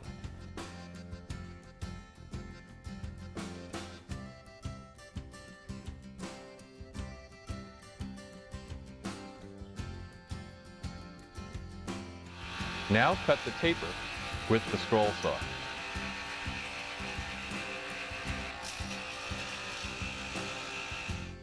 Pop the tack glued piece off as shown, and then disc sand the taper smooth.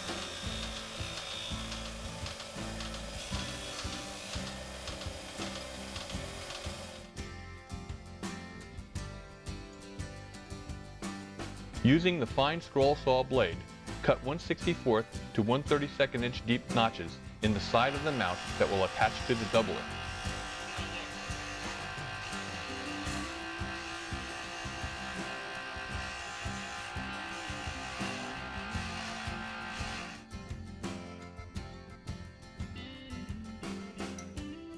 Repeat the process to make the other mount. Set the combination square to 1/8 inch deep and accurately scribe the position of the top of the mounts onto the doublers.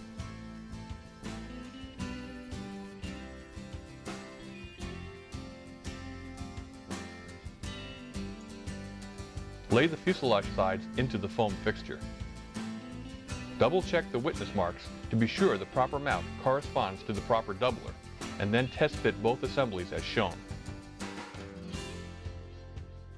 Here's what you'll need to glue the mounts to the doublers. Mix some 30-minute epoxy and apply it to the mount as shown.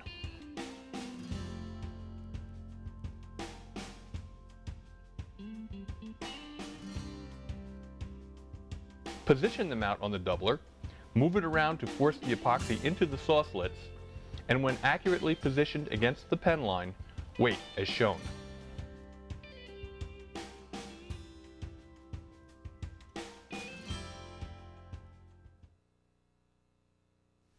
Okay, now our epoxy has had time to cure, and in this case I used the 30-minute variety of Z-epoxy from Pacer.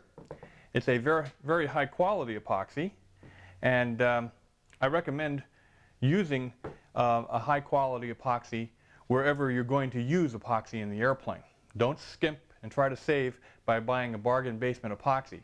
Most of them have a tendency to turn to glass. They turn very brittle and will shatter, especially in areas where you have resonance or vibration, as in the nose of the airplane. Also, use at least a 30-minute epoxy. A 2-hour epoxy might even be better. You want the epoxy to saturate into the fibers of the wood and get a good bond. And of course the epoxy goes up into those little saw slits that we made on the side of the mount and gets a good bond into the mount. But the deeper it will saturate into the doubler, the better off you are. Now what we're going to do is we're going to take these fuselages with the motor mounts installed, and we're going to join them into a fuselage crutch assembly and a fuselage fixture. Now I'm going to use the CSC fixture that I showed you before. That's my favorite method of building. If you have a method you prefer, by all means use that. Whatever you're comfortable with and you have the best results with, use. It's very important though to note that whatever system you use, make sure it's one that will hold the sides absolutely parallel to one another from top to bottom. It's very important to cut the formers, the firewall, F2, F3, and all the rest of the formers, so that their sides are perpendicular to the top. Since we're going to be building the fuselage inverted, either on a bench or, in my case, in a fixture, the fuselage sides will then fit up against the formers. Now, if the former sides are not perpendicular to the tops, I'll build a twist into the fuselage. And if in this case, if one goes one way on one former and the other way on the next former, you're increasing the amount of mistake in the fuselage. And you can build several twists into a fuselage that may seem very subtle, but when you carve the blocks and try to sand the fuselage in later and look down it, you're going to see lots of waves. Not only is this hard to get rid of for finishing, but it also means you've built an inaccurate part. And we want to strive for accuracy throughout the entire construction of a model airplane. Enough said. Okay, we're ready to go. The fuselage sides are joined up here with the motor mounts. Everything is very accurate, and I might add very light in this case. And we're going to go ahead now and build the fuselage crutch assembly.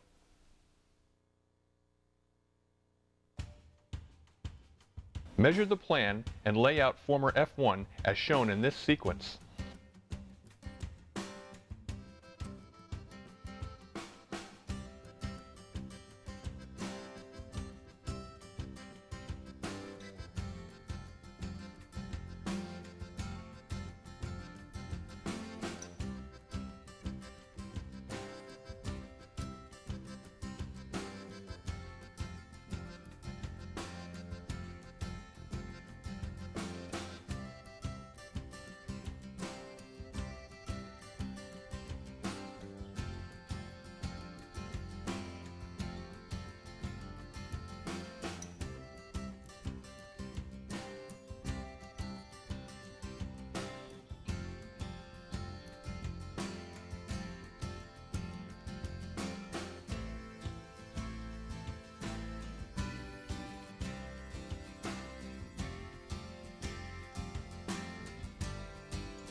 The cross-hatched areas indicate what will be cut away.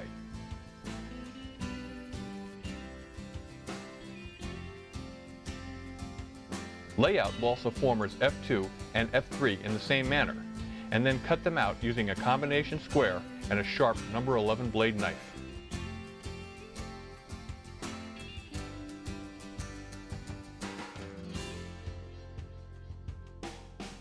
Note, leave the bottoms of these formers longer than needed.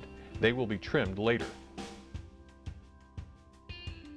Cut F2 to accept the rear of the mounts as shown.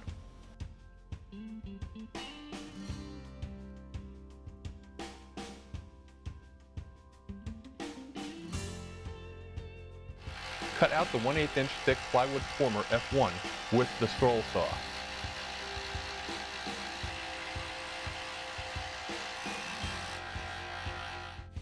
Block sand the edges and check with a square.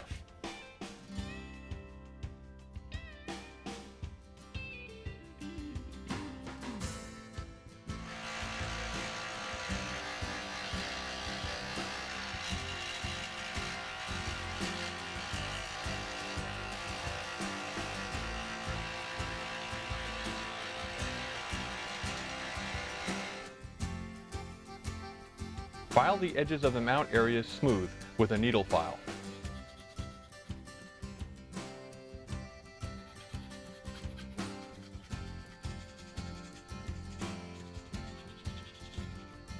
Test fit F1 and file as required to achieve a perfect fit to the doubler.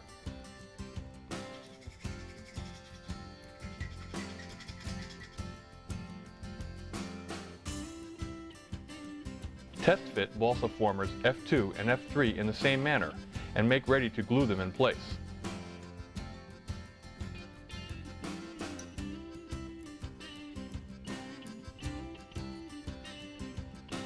Mix some 30-minute epoxy and apply it to the right side of the former F1 and install it as shown in this sequence.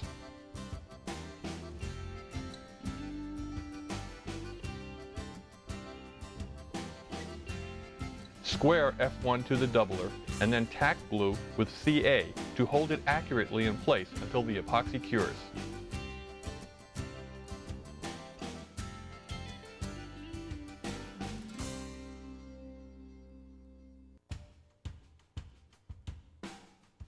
Repeat this process for formers F2 and F3.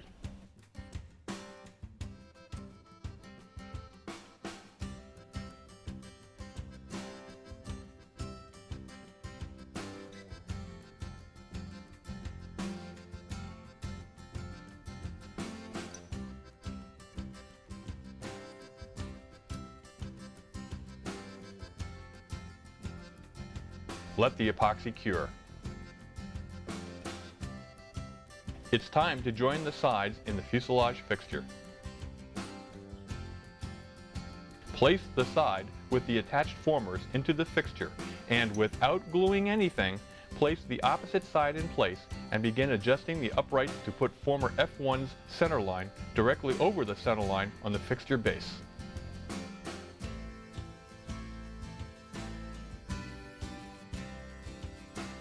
Repeat this process to align formers F2 and F3.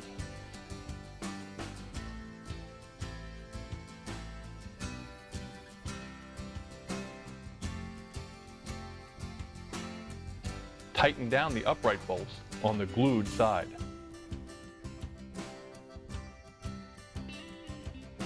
Loosen the bolts and retract the uprights on the opposite side and remove the loose fuselage side.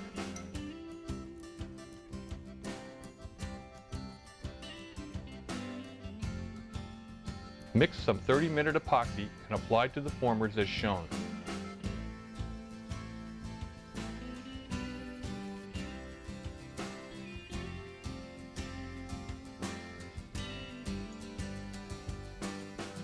Now, reassemble the sides in the fixture. Note that the anchored uprights will ensure accuracy. Firmly lock down the loose uprights as shown and recheck the center lines.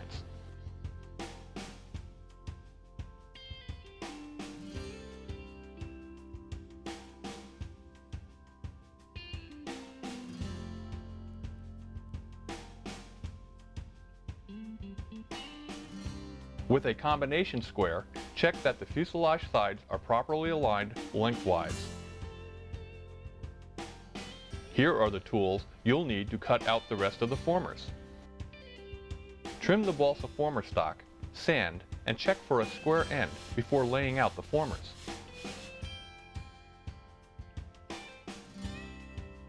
Measure and lay out former F4 in the same manner as you did formers F1 through F3. Don't forget to scribe a center line on the former. Cut out the former as shown, sand the edges, and label with a pen.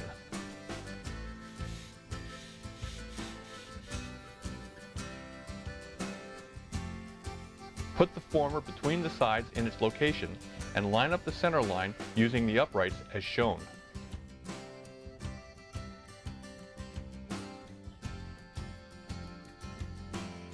Use a small plastic triangle to finish aligning the former, and then sight down the fuselage to ensure a smooth, even taper.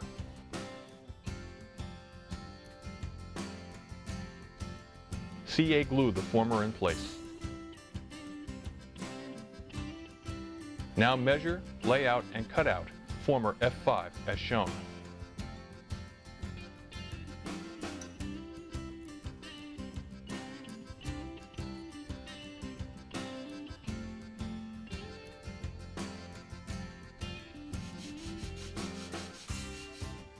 Measure and mark where the push rod will pass through former F5.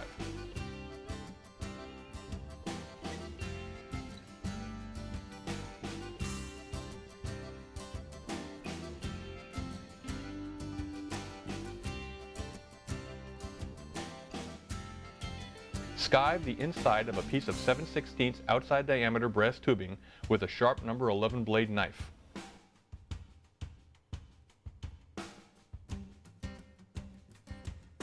Use this tube to punch a hole in the former for the push rod to pass through. This former is positioned and glued in the same manner as the others.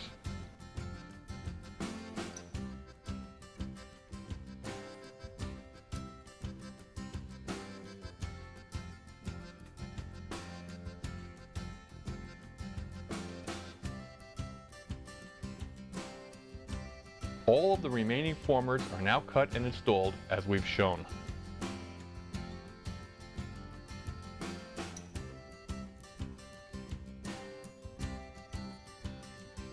Loosen the uprights and remove the crutch from the fixture.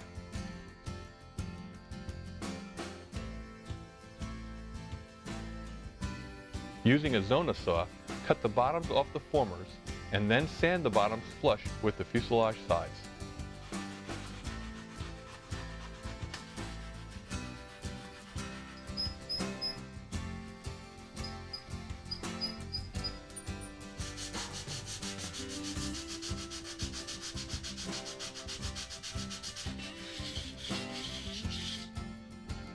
Make sure all the formers are glued securely to the fuselage sides.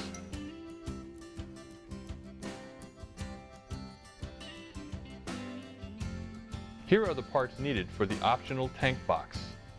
A 1/16" plywood floor plate, 2 440 blind nuts, 2 blind nut pads, and 2 plywood or spruce corner braces.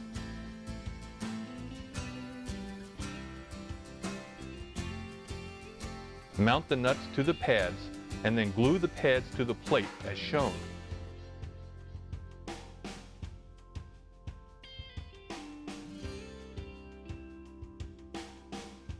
Glue the nuts securely to the pads.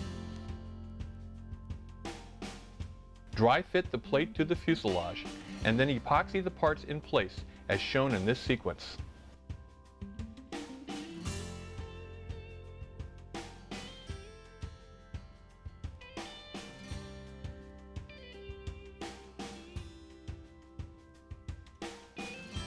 We'll discuss the completion of this box in a future issue.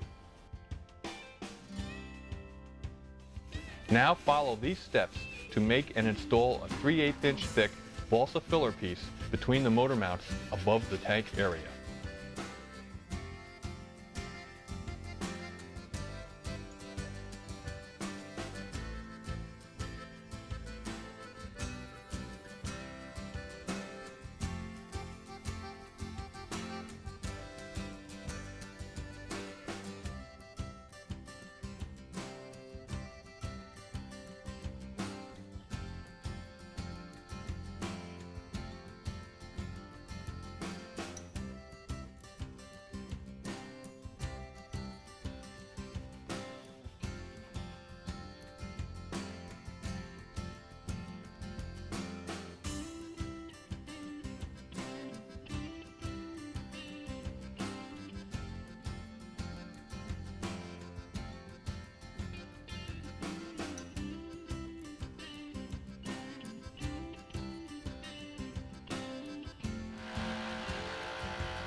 Well, here we have the completed fuselage crutch assembly. This assembly is extremely accurate. It fits perfectly on the top view of the drawing. The CSC fuselage fixture enabled us to build an absolutely straight and twist-free and accurate fuselage. We have the cross piece between the motor mounts to suck up the vibration and stiffen the nose. And we even showed the preliminary mounting of the box structure in the bottom of the tank compartment. Now I like to complete that structure when I'm doing all the detail work after the fuselage blocks and cowling blocks have been carved and hollowed. I go in there then and complete that assembly as I'm doing all the cowl hold down and engine mounting and detail work in the fuselage. Now I know we had promised to show you how to put blocks on, carved blocks in this segment, but we went into so much extra detail in explaining how to build an accurate crutch that we ran out of time. So my promise is that next issue, volume 2, number 4, we're going to come back with not only the how to make balsa, solid balsa top blocks and hollow them, but also a piece on molding top blocks should you want to do it that way. Now we're going to be installing in this airplane, as we mentioned before, an OS-25 VF with a carbon fiber tuned pipe. And the bottom of the formers under the wing, and the area where the pipe will lay, will come out after the wing is in position. We'll actually put the wing in place, and then we'll take out those formers once the wing is holding the fuselage in its proper alignment. So that will allow us to have clearance for the pipe up to within 1/8 of an inch of the wing. And in this design, it will sit almost that close. Of course, it will become very important at that point to make sure we have good airflow and no obstructions in the tunnel and good exhaust outlet to prevent any overheating, because the pipe will be sitting very close to the wing, and we don't want to cause a hot spot in either the pipe or the wing at that point. And we'll discuss this installation either in the next issue or the issue after that. Well, that's it for this time. I think you'll see that if you take your time, be accurate in cutting out your parts and assembling your parts in whatever fuselage fixture that suits you, you can come up with a very accurate, very light, and usable fuselage crutch every time you build one. That's it for this time.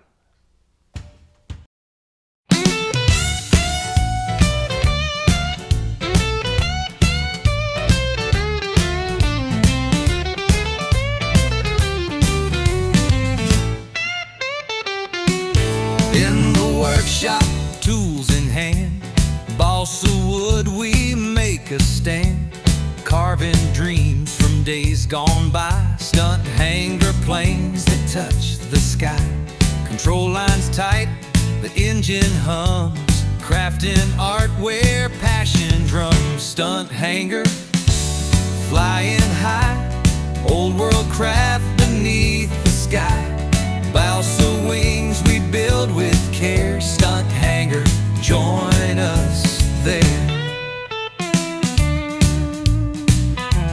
Sanding smooth, the grain's just right, every cut a spark of flight. From the plans we shape the frame, each stunt plane earns its name. Engines roar, the lines pull taut, every build's a dream we've caught. Stunt hangar, flying high, old world craft beneath the sky, balsa wings we build with care. Stunt hangar, join us there. Sanding smooth, the grain's just right, every cut a spark of flight. From the plans we shape the frame, each stunt plane earns its name. Engines roar, the lines pull taut, every build